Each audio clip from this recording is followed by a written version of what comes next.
పరిశుద్ధ లేఖనములో దేవుడు తన కనికరముతో మాట్లాడెను. ఆయన సృష్టిని ఏకత్వము మరియు గౌరవముని ఉంచుకుని ఆయన తనచే జరపబడు కార్యమును ప్రవక్త అబ్రహముకు తెలియజేసెను. అబ్రహము దేవుని గౌరవించి నమ్మెను, మరియు దేవుడు అబ్రహమును మరియు ఆయన ద్వారా కలిగిన జనమును ఆశీర్వదించెను.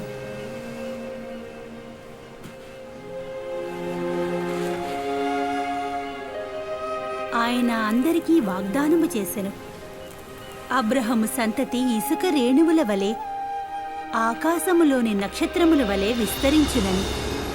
అబ్రహము దేవుని నమ్మెను. దేవుడు అబ్రహము తనకు నమ్మకమైన సేవకునిగా నమ్మెను. అందుకుగా ఆయనను దేవుని స్నేహితుడుగా పిలువబడును. ఒకరోజు దేవుడు అబ్రహమును పరీక్షించెను. దేవుడు అబ్రహముతో తన కుమారుని బలి ఇమ్మని అడిగెను.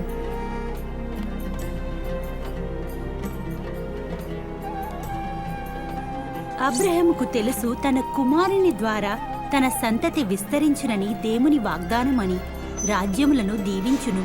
అయినా ఆయన దేవుని నమ్మి ఆయన ఆజ్ఞను పాలించెను. దేవుడు పిలిచెను, అబ్రహమా అని.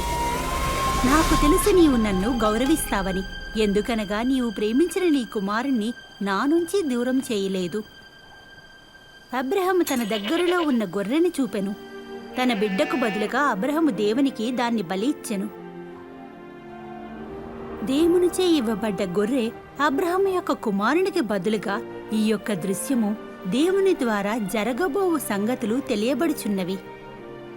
ఈ యొక్క ఆలోచన వలన పాపము మరియు మరణము అను శాపము నుండి విముక్తి పొంది పురుషుడు స్త్రీ దేవునితో సహవాసము గలవారగుదురు.